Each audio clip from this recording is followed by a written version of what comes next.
আওয়ামী লীগ সরকারের ১৫ বছরের দুঃশাসনে দেশের অর্থনীতির মেরুদণ্ড ভেঙে ফেলা হয়েছে সব প্রতিষ্ঠান, যা থেকে উত্তরণের চেষ্টা করছে সরকার।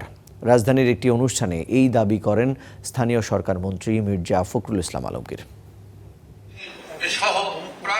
শেরেবাংলা কৃষি বিশ্ববিদ্যালয় শিক্ষার্থীদের নবীন বরণ অনুষ্ঠান।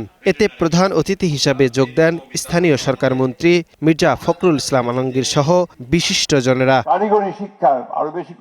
এ সময় মির্জা ফখরুল ইসলাম আলমগীর জানান, এই মুহূর্তে সরকারের সবচেয়ে বড় চ্যালেঞ্জ দেশের খাদ্য নিরাপত্তা বলয় টেকসই করা।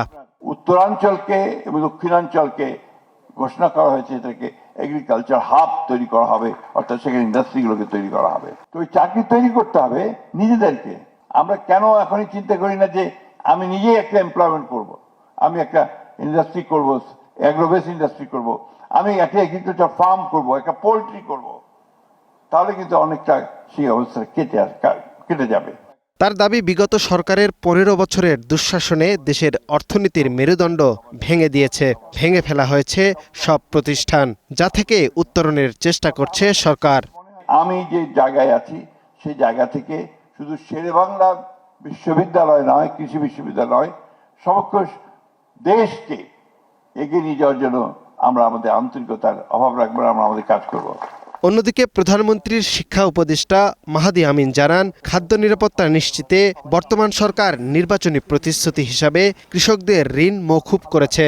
কিভাবে কৃষক কার্ডের মাধ্যমে ওনাদের কাছে সুলভে ঋণ পৌঁছে দেওয়া যায়, কিভাবে সেচ, বীজ এবং কীটনাশক থেকে শুরু করে কৃষির প্রয়োজনীয় যে ইনপুট রয়েছে, দ্যাট ইনক্লুডস কৃষি যন্ত্রপাতি, প্রত্যেকটা ক্ষেত্রে ওনাদের কাছে আরো সুলভ মূল্যে সে প্রয়োজনীয় উপকরণগুলো পৌঁছে দেওয়া যায়।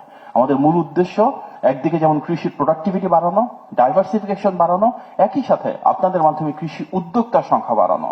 কৃষির উন্নয়নে গবেষণার কোনো বিকল্প নেই, আর সেজন্যই বর্তমান সরকার বিশ্বমানের শিক্ষা ও গবেষণার জন্য সর্বোচ্চ বরাদ্দ দিয়েছে বলেও জানান তারা।